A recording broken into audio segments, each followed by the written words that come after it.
Olá, boa tarde, irmãos. Mais uma vez estamos aqui para estudar a palavra do nosso Deus. Queria então saudar-vos em nome do nosso Senhor Jesus Cristo e desejar-vos um dia, ou final de dia abençoado. Vamos então continuar o nosso estudo bíblico no Evangelho segundo Mateus, capítulo 7. Portanto, ainda estamos no Sermão do Monte, este sermão maravilhoso que o nosso Senhor Jesus Cristo proferiu numa das ocasiões do seu ministério. E estamos então já na parte final deste sermão, portanto é o capítulo 7, e hoje iremos refletir sobre um único versículo, já que é um versículo complexo. Então vamos gastar um pouco de tempo aqui para tentarmos entender o ensino do Senhor Jesus Cristo, antes, portanto, de partirmos para a outra secção deste mesmo ensino. Então vamos ler o versículo 6 do capítulo 7. Portanto, Mateus 7, verso 6. Diz assim: Não deis aos cães as coisas santas, nem deteis aos porcos as vossas pérolas. Não aconteça que as pisem com os pés e, voltando-se, vos despedacem. Vamos orar para pedirmos ajuda do nosso Deus. Ó Pai Santo, nós te louvamos pelo teu cuidado por nós, pela tua graça, pelo teu amor, e obrigado também pela revelação da tua palavra, que nos ensina a conhecermos a tua vontade, como também nos ajuda a refletirmos sobre nós e a nossa necessidade mais importante. Nós te agradecemos, ó Pai, pela tua revelação. Vem orientar-nos durante o tempo do nosso estudo aqui. Esclareça-nos, ó Pai Santo, e ajuda-nos a compreender os princípios que a Tua Palavra traz aos nossos corações, às nossas mentes. Essa é a nossa oração de gratidão e de louvor. Em nome de Jesus. Amém. Ok, é muito interessante, como sempre, as afirmações ou a afirmação do Senhor Jesus Cristo aqui. E é maravilhoso estudarmos o pensamento do nosso Salvador e ver a forma como ele ia colocando as verdades ao nosso dispor para a nossa própria edificação. Então, nós acabamos na lição passada a estudar os 3 versículos anteriores, portanto o versículo 3, 4 e 5. E ali nós vimos os alertas do Senhor Jesus Cristo sobre aquilo que não devemos fazer, aquilo que não está correto fazer. Portanto, ele nos tinha proibido de exercer um julgamento, um juízo final sobre os outros, e ele advertiu-nos dizendo que, agindo dessa forma, então nós estaremos a pedir para nós também o mesmo critério quando falharmos em alguma situação da nossa vida.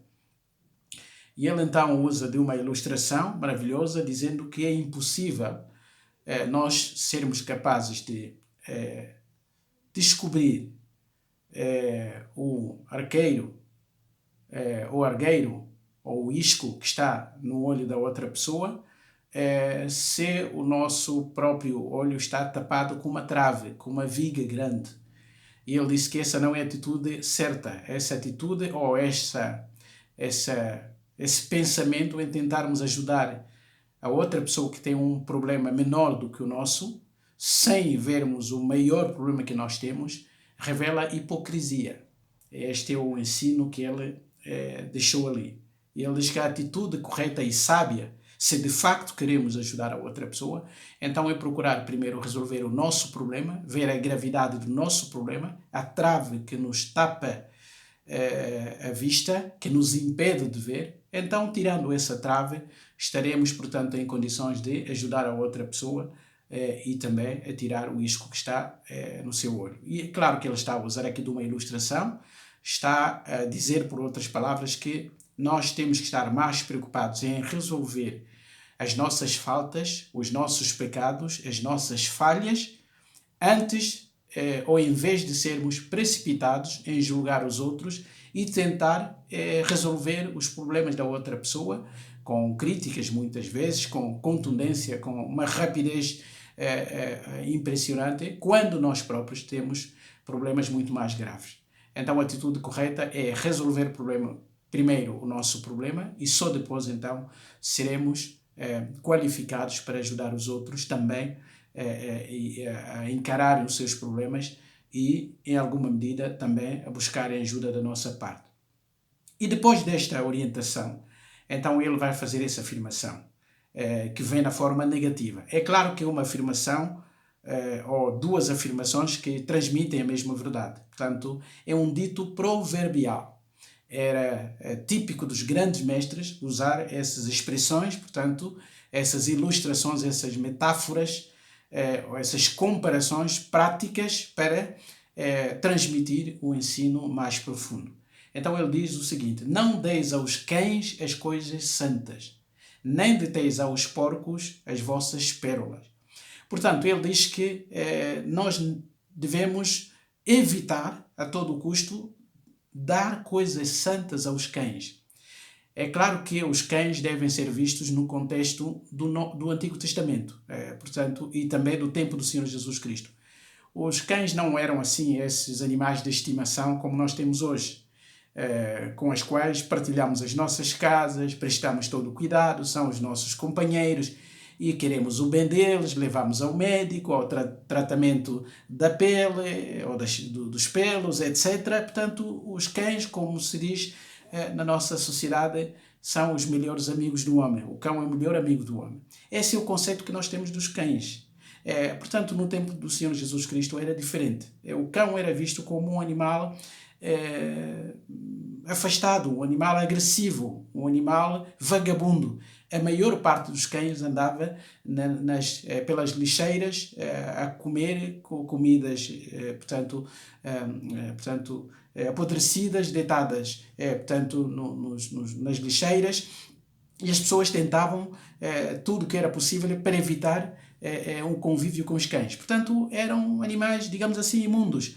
A seguir aos porcos, os cães eram os animais que ninguém queria ter perto de si. Então, esta é a perspectiva que se tinha em relação aos cães. Não admira, pois, que até os próprios judeus, por exemplo, considerassem os povos que não eram judeus de cães. Essa era uma expressão depreciativa, não é? Os gentios, os não-judeus, eram cães, deviam ser mantidos à distância. E isso era muito comum na linguagem dos judeus. E os porcos, ainda mais. Portanto, o porco sempre esteve naquela categoria número 1 dos animais imundos. Um judeu nunca podia nem tocar e muito menos ainda comer a carne do porco. E até hoje a carne que os judeus comem deve ser uma carne bem escolhida e a carne do porco não faz parte da dieta, portanto da emenda dos judeus. Então esses dois animais usados aqui acabam por mostrar um pouco o que está por detrás desse ensino. E ele diz que não devemos ditar coisas santas, e aqui coisas santas, sem dúvida, significa as coisas espirituais, a própria palavra de Deus, aquilo que é importante e é santo.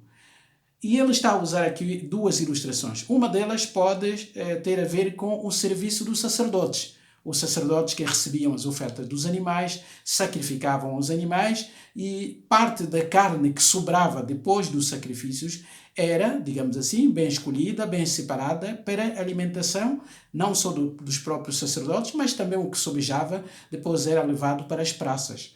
E o exemplo aqui é que, será que essa carne, cuja parte importante foi sacrificada, ou oferecida no altar, será que o sacerdote pode levar o resto e deitar, por exemplo, na rua, perante os cães?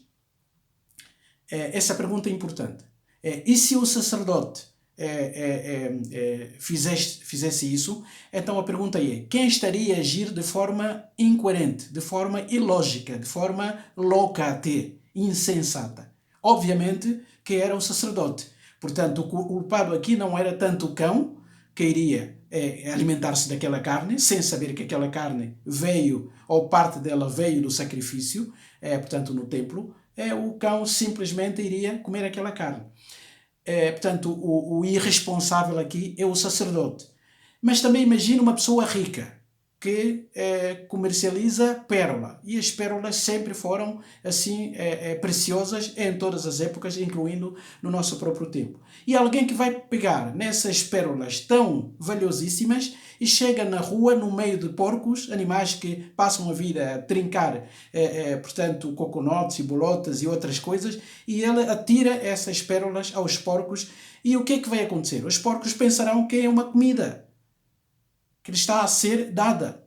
E diz o Senhor Jesus Cristo, ao tentarem trincar e não conseguirem pela dureza da pérola, então esses porcos voltar-se-ão àquela pessoa que as atirou para si, portanto, dilacerar, digamos assim, a sua carne, o seu corpo, despedaçar, não é? Que significa aqui morder de tal forma que a pessoa fique em pedaços. E a pergunta que se coloca aqui, quem foi insensato nesta situação?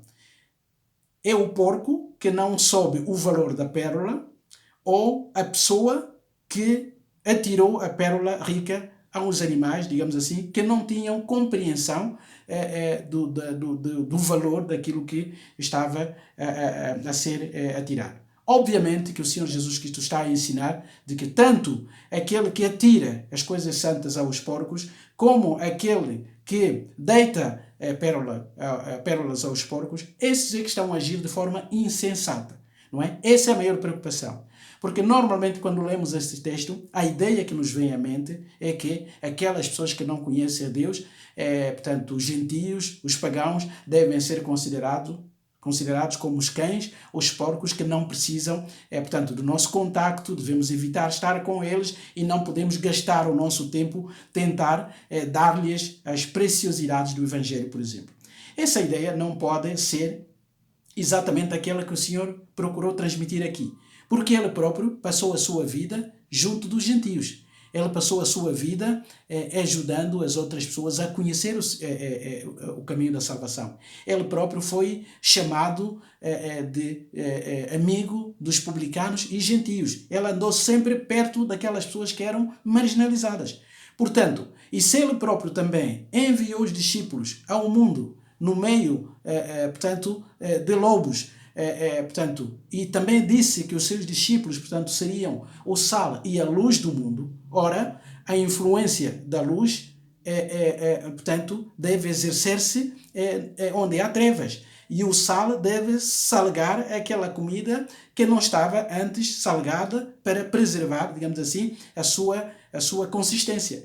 Então, se o próprio Senhor Jesus Cristo fez isso e recomendou os seus discípulos a estarem no meio das pessoas que não o conhecem, a fim de transmitir-lhes a mensagem da salvação, então ele não pode vir agora ensinar que os crentes devem estar afastados daquelas pessoas que precisam de salvação. Portanto, esse tipo de interpretação não pode ser portanto, aquela que é condizente com o ensino do Senhor Jesus Cristo aqui. Até por uma outra razão. O que é que está a ser ensinado nesse capítulo 7? É a capacidade de exercer, digamos assim, uma avaliação correta, um juízo correto. Todo o capítulo 7 vai ensinar a cada um de nós a ser sábio nas suas avaliações, a fazer boas escolhas.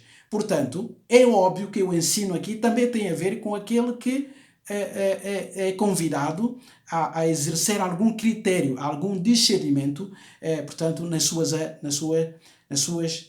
ações. Então, o que esse versículo está a ensinar por outras partes é que nós não devemos partilhar as coisas importantes, e neste caso ficaremos com o Evangelho. Não podemos falar aos outros do Evangelho, partilhar o Evangelho com os outros de qualquer forma. Nós não podemos pegar apenas num pacote, portanto, no texto bíblico, numa soma de versículos, e levar e atirar a qualquer pessoa, em qualquer circunstância, sem nos preocuparmos com o estado espiritual dessa pessoa. Então, o que o Senhor está a ensinar aqui é o exercício de discernimento, a fim de que aquilo que nós temos de mais importante, que é a palavra de Deus, então não seja nem desprezado por aqueles com quem nós estamos a falar. Portanto, nem sequer nós devemos usar de qualquer forma a nossa linguagem cristã, ou aquilo que se chama o evangeliquez, portanto, e usar o mesmo método, o mesmo sistema, qualquer que seja, portanto, o destinatário da nossa mensagem. Não podemos fazer isso. Se fizermos isto, então estaremos a ser iguais àquela pessoa que atirou, portanto, coisas santas aos cães, ou aquele que deitou pérolas aos porcos. Então, qual deve ser a nossa postura? A nossa postura deve ser de critério. Portanto, nós devemos avaliar as circunstâncias, o contexto, o enquadramento e depois então transmitirmos as verdades eternas de acordo com o estado em que a pessoa se encontra. O próprio Senhor Jesus Cristo fazia isso. Quando estava com os fariseus, usava uma certa linguagem. Quando estava com pessoas que não pertenciam aos fariseus ou que não conheciam tanto a lei assim, usava de uma linguagem diferenciada. Quando estava com o mestre Nicodemos, ele usava uma certa linguagem. Quando estava com a mulher samaritana, usava uma linguagem diferente. Quando estava com, Zaqueu, ele usava uma linguagem diferente. Portanto, ele foi adaptando a sua linguagem de acordo com o estado dos seus interlocutores. Sem mudar a mensagem, sem mudar o conteúdo, sem mudar a essência do Evangelho, nós podemos adaptar esse Evangelho aos condicionalismos, sobretudo ao estado espiritual ou mental ou psíquico, até ou de compreensão daquelas pessoas com quem nós falamos. Então esse é o critério que nos é exigido aqui. Portanto, a verdade continua bem firme. No enquadramento de usarmos bem os recursos que nós temos, aquelas coisas que nos são valiosas, como o Evangelho, então devemos fazer tudo para não agirmos como aquele que deita coisas santas aos cães ou pelo menos atira as pérolas aos porcos, porque eles não vão reconhecer a importância disso, mesmo que nós saibamos que essa mensagem, o Evangelho, tem a sua importância. Mas nós podemos usar mal, no momento errado e de forma errada, uma coisa que é importantíssima e depois as pessoas não irão beneficiar porque nós não fomos profundamente sábios na transmissão do nosso ensino também. Então, as coisas santas têm a ver com a natureza daquilo que nós temos de mais valor e as pérolas aqui representam o valor dessas coisas.